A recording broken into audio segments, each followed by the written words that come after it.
Alright, RayForce. This is an excellent game.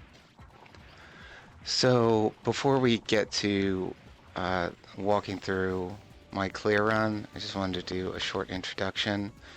This is going to be sort of a combination of a walkthrough and a review, kind of what I think a review of a game should be. We're going to go through the game from beginning to end and just talk about the design of the stages and the characteristics of the gameplay and basically what makes RayForce RayForce, where it gets its identity from, and what it's like to play the game. So just to open up with a little bit of a summary, RayForce is kind of a summation of everything that was great about uh, early shooting games, basically shooting games from the 80s and early 90s. The classic style before the mid-90s transition into manic shooters. So the game has a narrow shot, a crosshair, just like your weapons are very similar to Xevious, the game that sort of defined the scrolling shooter genre, and that keeps it focused on aiming and shooting at targets over dodging. There's no bullet canceling. There's not even a safety bomb that cancels bullets. You will need to dodge every attack that comes at you, but it's not going to be complicated, lengthy pattern dodges. It's just going to be one at a time, sort of aimed attacks. This game is pretty difficult. For me, it was pretty difficult. I have not done a lot of high-level clears. This took me 40 hours. I practiced mostly using emulators, but I did do the clear run here on the Ray'z Arcade Chronology that's just been released for Switch and PS4. I was playing on Switch. As a matter of fact, I was playing in handheld mode on a flip grip. I think it's the first clear I've ever done in that configuration. I usually don't do full runs that way, but it just goes to show that your input method isn't as significant as your knowledge of the game. So yeah, it took about 40 hours of practice over 3 weeks. I think for players that clear arcade games day in, day out, it won't take nearly that long. But if you like classic shooters, this one is definitely going to, have everything that you're looking for. That said, if you don't like the early 90s style of games or the 80s style of games like Konami, IREM, Namco, if those names make you sick to your stomach, RayForce probably isn't going to change your mind. This isn't a game that is trying to do something that it is playing into what was popular at the time. It is not really an iconoclastic game. So that being said, let's move over and watch the replay. Okay, so into the replay. So I'm going to stop here on the first screen just because there's a lot going on here, and I want to explain what the game is doing with this setup before we actually get started with moving through the replay itself. The primary gimmick of RayForce is this lock-on crosshair that you have, the one that is similar to Xevious and that works as a chaining system as well. So it's an important attack and a scoring system. And the setup that the game has on this first screen is going to demonstrate both of those things to you. The thing is, the lock-on is passive. You don't need to press any buttons to activate it. So if you don't move at all, or even if you do, you will almost certainly notice you can lock on to all these enemies in the lower layer. These enemies don't attack you, so you're kind of safe to experiment here and learn about the systems. And you can see immediately, because of the way that the enemies are clustered together, that you can simultaneously lock on to more than one. It would be pretty difficult to lock on to only one at a time. this is your demonstration right off the bat of how the multi-lock works. At the beginning of the game, you have 5 laser lock-ons that you can do simultaneously. Once fully powered up, the ship can do 8. The L items give you an extra lock-on. It's not that significant, but it matters for scoring. So I'm just going to roll back and play it again, because what I do at the beginning, because I only have 5 lock-ons, and because scoring is based on chaining, I want to get the largest enemy with the largest multiplier, which is going to be based on its sequence in the combo. So because there's 5 small ships and 1 large one, and I can only lock onto 5, I kill the first small ship, lock onto 4 of them, then lock onto the carrier and fire at all 5 for the multiplier. I accidentally hit 2 with the first laser, I think. So then I pick up an L. I've got 6 lock-ons. For each of these ships, I can repeat the process of locking onto 5 now, plus the carrier. And that gives you maximum point value. There's some trickier things that you can do there to get even more points out of it, but it's not worth explaining. Point is, it's an elegant introduction to both the score chaining and the lock-on attack, and the way that the game has layers. So here, we get our introduction to the top layer. This is something that any player in 1994 or today easily understands. You have a shot. It's pretty much just a straight shot. What today would be thought of as a laser shot, and it's not going to get much wider than that. So the first stage walks you through a bunch of easy to read combos of 8 enemies. Sometimes it's not exactly 8, or you have to be really creative to get 8, but a decent amount of them, like the layout of those tanks, is pretty obviously a group of 8 that you can lock onto. If you're locked on for too long, your locks will time out, and you can see that in the widget on the left of the screen. So there is still a little bit of skill involved with getting these obvious layouts, just to make sure that you get them in the right time frame to get the full 8 lock on. Here in the first boss, we see a really good demonstration of what is one of the most important features of the boss fights: destructible parts. And one of the coolest things about destructible parts in RayForce is the way that, here, watch this, that's a demonstration of the width of the hitbox, that laser. So when you destroy a part of a boss, it causes knockback, and it usually interrupts their attack. And that's something that you can actually take advantage of, and I will later in the game. So here, stage 2, things start cooking. Now we've got simultaneous background enemies as well as foreground enemies, but we're still getting a little bit of a break because the background is essentially targets, not enemies. They're not attacking you. But for scoring purposes, you're going to need to simultaneously engage with both layers, getting combos in the backdrop and getting, basically protecting yourself and getting kills in the foreground. Here we've got some destructible scenery, another theme that the game will revisit quite a few times, and that's followed up with another scoring segment that's really just about getting max combos, very similar to the beginning of the game. And in a way, this is like a bonus stage, because there's no way you can die during that segment. And there'll be more segments like that, again, continuing through the game. So here we see those same enemies, but now they're actually going to fly into the foreground layer. And that's probably going to be your introduction of enemies moving from the background to the foreground, although technically the enemies in stage 1 can do it as well. These robots here, you really want to hit with as many lasers as possible before they enter the foreground, and that is almost always going to be the goal for enemies that change layers, because once an enemy enters the upper layer, you can no longer target it with lasers, and so you lose out on that damage. So you want to kill them while they're vulnerable, but they can't hurt you. Here, We have a really extensive dismantling of this battleship. I've called a mid-boss. It's the second mid-boss of the stage, essentially.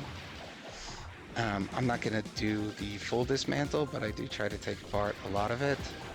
Essentially, I focus first on the parts that attack, which are the missile tubes and the front and back batteries, and then just go wild on the other parts, which are just there for score. Here we've got another little bonus round, scoring on these capital ships in the background. This part's a little bit weird because your lasers take a really long time to travel to them, so I'm not really sure how I optimize that and don't make any effort to. Into the second boss. This is probably my favorite boss of the game because it utilizes, or it demonstrates, the ability to simultaneously attack with the lasers and the shot. So you're dismantling it two parts at a time, hitting the hangars on the front with the lasers and hitting the cannons on the back with the shot. And again, you could see the knockback as I was destroying the parts. By playing aggressively, you can destroy those parts really quickly, and then the boss goes into this final phase where the homing laser, where it essentially fires 4 homing lasers, which are going to be a theme throughout the game. You've got homing lasers, and the enemies have them too. A neat little detail here is that the wireframe, when the boss changes forms, the color of it indicates the remaining boss HP. So it starts out green, and it was orange just before I finished it off. That's a fight where you, after you've dismantled it, you're only relying on the lasers. You don't even need to use your shot at all. So here we have the longest transition scene of the game, and it highlights that this entire game is seamless. There are no stage end summary screens, there's no loading screens, there's no transition, no weird anime pictures.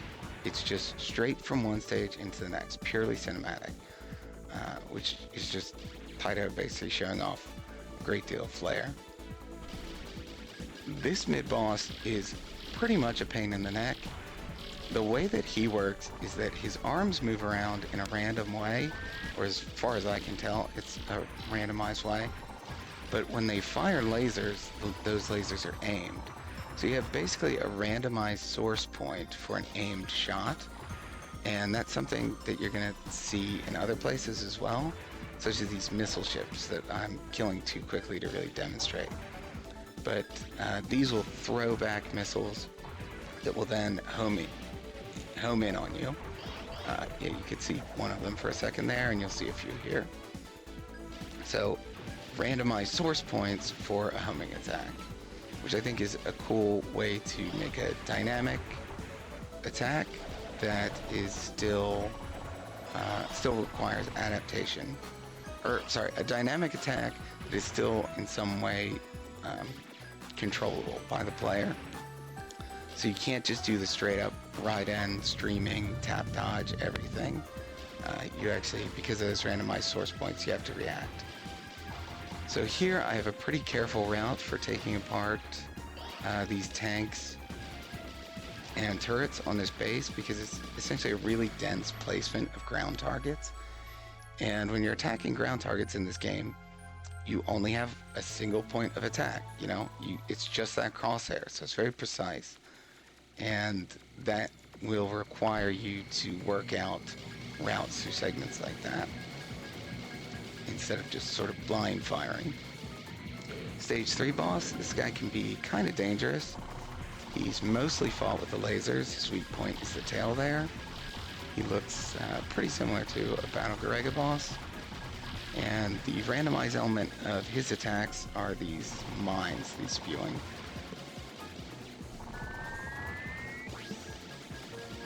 The attacks that all the bosses do come in a fixed order, but if you take off parts from them, or you do enough damage, they will skip certain attacks. So At this point, I know exactly what attack on this boss is coming next, and I intentionally attacked the wing for a little bit to avoid doing damage to the tail so that I could see an easier final attack and basically skip the final phase by causing the boss to get locked into that engine animation. So here, this is a place where I have a very strict route. I'm going up to the corner of the screen, then backing into a U-turn, moving to the opposite corner. This is essentially the beginning of the really deadly popcorn waves in this game. And we've got some pretty deadly tanks here as well. The rank is now maxed out, and that means enemies are shooting faster and more frequently. The hatches in this stage or hangar bays, or I don't know what you'd want to call them, but the ones that yellow robots rise out of are another place where you want to really focus, like I was saying in stage 2, on hitting enemies as they're entering the screen so that you don't actually have to fight them. And those yellow robots are a variant on the purple robots that were in stage 2. They were red in stage 1, and those robots, or mecha, or mobile suits, whatever you want to call them, are just going to come back repeatedly throughout the game in different forms of different attacks.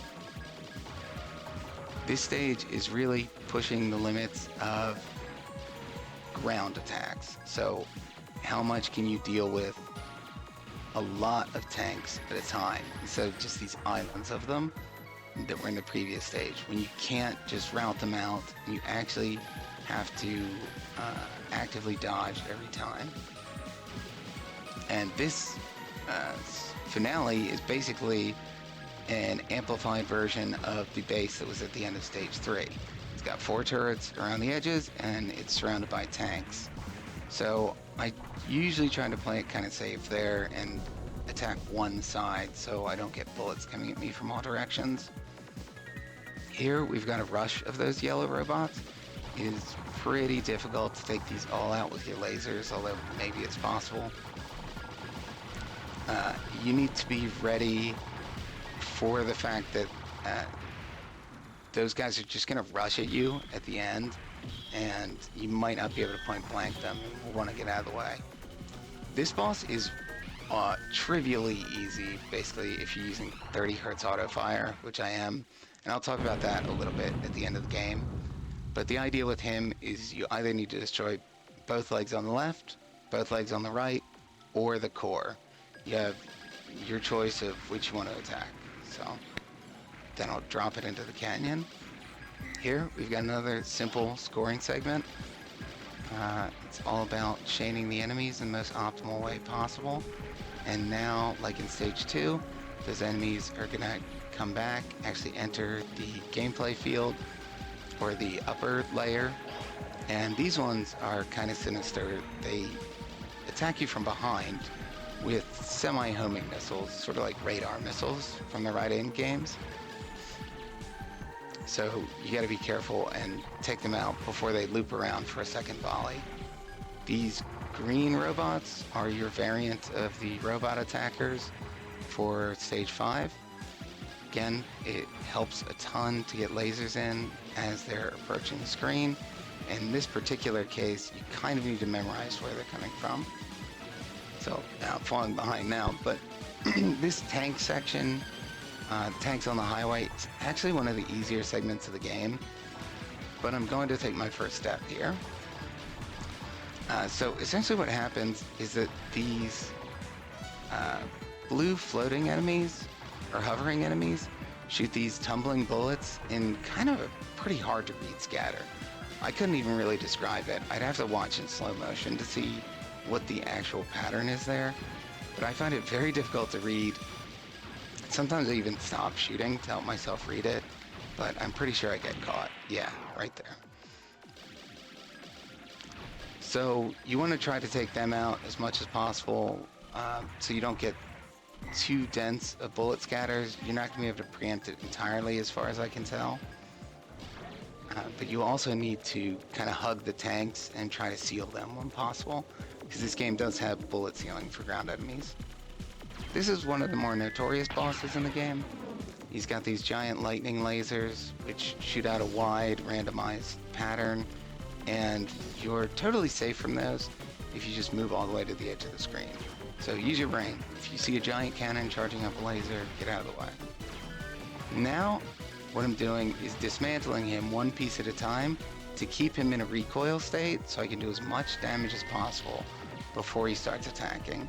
Again, this is much easier to do if you're using 30 Hz autofire.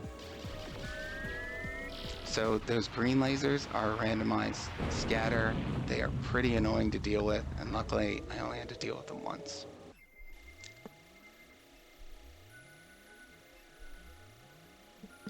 Stage 6, we're of course just getting increasingly harder, but that death in the previous stage, I think death's half the rank, so that does help out a little bit coming to this stage that I'm not going to have to deal with as obnoxiously frequent bullets.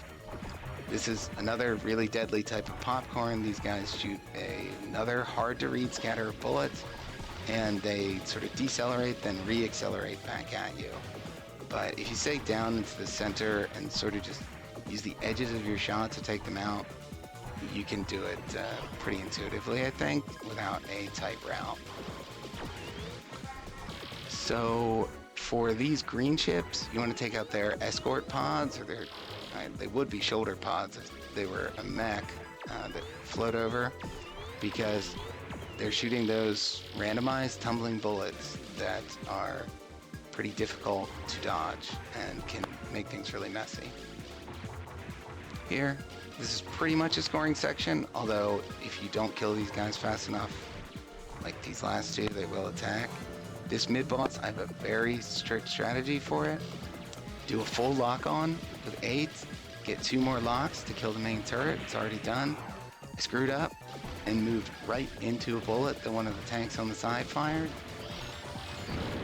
But those tanks on the side that fire 3-way spreads are really the most dangerous aspect of that fight. So you need to sort of stay up, or what I do is sort of stay up, trying to take them out. It might be better to play defensively, I'm not sure. Here, this is another very difficult segment. It's harder than it looks. These kamikaze ships will sort of surround you, and it looks like there's a gap between their blue lasers that you can slip through. You can't. Those blue lasers actually have a larger hitbox than it looks like. So although you do have a rather small hitbox on your ship, some of the enemy bullets, well, all the enemy bullets have a hitbox that is about as large as it looks. And in that one case of those lasers, I think it might be even larger. So the game, I wouldn't call it a big hitbox game exactly. This isn't the Silverhawk. You can slip through a lot of gaps, but you just need to be aware that you don't want to get close if you don't have to. So this is a really neat gimmick segment where each of these towers is supported by 3 extending pipes, one beneath it and one to each side. And you need to take out all 3 simultaneously before they regenerate to drop the tower to the ground, which is sort of the smoothest way to make it through the maze. One of the more unique segments of the game, and that's fun to play every time. So here, just a revisit of those enemies. You know, it's very rare actually in this game to see just a straight up revisit of an enemy setup that you've seen before. That is one of the only occasions that it happens,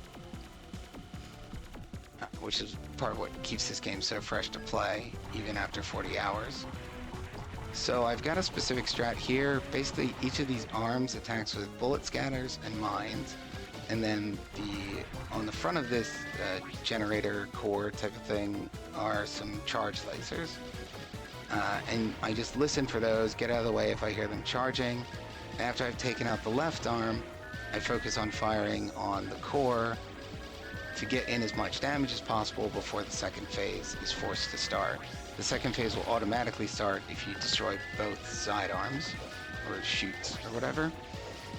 This guy, doesn't have any parts at this point that you can attack with the shot, but he does spawn smaller orbs, which will fire lasers that are pretty difficult to dodge and kind of stack on top of the other attacks. So you really want to shoot those down. That is one of the more predictable bosses in the game, but it can get very chaotic if you miss one of those orbs, essentially. So now final stage. The final stage is very tough. There's a lot of randomization here. And these guys are just hard to follow, and they're shooting those damn tumbling bullets again. So that's a pretty decent filter there at the beginning of the stage. This mid-boss, scatter of tumbling bullets, got me once again. You can see why I have sort of a grudge against those, because they account for 2 of my deaths in this run. At least 2, actually. I'm not sure what the next death is. But that spread in particular is what makes that fight really difficult. The other spread it does, the orangish bullets, is predictable, or it's static, so you can dodge it the same way every time. Safe sways to the sides. So here we've got new types of popcorn and small enemies. We had those exploding missiles or self-destructing missiles that shoot a radial spread like in Garega, and these are mine layer ships. You can see the game likes enemies that spawn other enemies or that come with accompaniment. It adds a decent amount of complexity, and it was another case with the mine layer ships where you've got a randomized spread of something that's firing, in that case, static patterns instead of aimed. So here it's just spam, and this is basically a popcorn rush. Like you're being spammed. Again, it's just a filter. You better have an extra life coming into this, because you can't route it out. This part is more routable. You really want to kill these fighter jets as they come in with your laser. I actually focused a little bit too much on the large ships here and paid the price. Again, tumbling bullet, although that one wasn't one of the scatter ones. So that's it for the stages. This is our final scoring segment before the last boss. And this is also an extended power-up segment. So you are pretty much guaranteed to be at full power coming to the final boss. And because of all the deaths that I took late in the game, we actually are facing the final boss at pretty low rank. I don't know that that actually matters. I think that this boss might play the same no matter what, but I haven't really mapped it out. So I've got a strict strategy here. Again, we've got those scatter bullets. You just want to try to micro dodge those and sort of stick to the center and wait for the openings in the bullet spreads. If you are getting your lock-ons, you shouldn't even see that popcorn attack, but I missed for a little bit. I got too out of position. Here, you've got another randomized spread of aimed bullets. And I'm strictly focusing on one of the arms because of the next attack. This green needle attack is cruel. It's just safe spot based. Just get to the opposite corner where he's sweeping from. And because I'm using 30 hertz and kill the arms quickly enough, we didn't see the black hole attack, which is pretty deadly. So here you've got a combination of Arkanoid and Xevious, where you've got these blocks that, this shield, essentially, that you can shoot down. And here, I had never... See, the boss can be dead by now, and I had never seen this pattern before when I did this run. So I was like, am I supposed to be attacking during this? Like, is this going to go on forever? What's happening? Kind of freaking out since I had no lives to spare. But anyway, that's the last attack. It cycles back to the Arkanoid shield, and there you're just kind of doing a misdirect with the purple bullets that are, again, a randomized scatter that then homes in. This game is all about that sort of random followed by homing. So that was my, as I think I said at the beginning, that was my first 1cc of the game. So far, it's my only one. I haven't played it a ton since finishing it because I did already put a lot of time into it, but I. It's not to say it's something that I threw away and never wanted to play again. I actually have played a few more credits since then, and I think it'll be a game I revisit quite a bit because it just has so much variety in it. There's so many different types of bullets, different types of enemies. Every stage segment feels unique and memorable. Every boss is fun to fight, and the game is just very dynamic at the same time as memorable. And it's just a perfect balance, really, that I think is kind of without equal. I mean, I would say that this was for me one of my favorite shooting games of all time. Uh, it and again, I would recommend it to anyone that's interested in this classic style of verticals. So it's got, not only that great variety, but it's also got themes running through the game. Those robots it revisits, the scatter of tumbling bullets, the homing attacks that come from randomized source points, the combination of popcorn with uh, like uh, basically with highly dynamic popcorn with highly static ground enemies.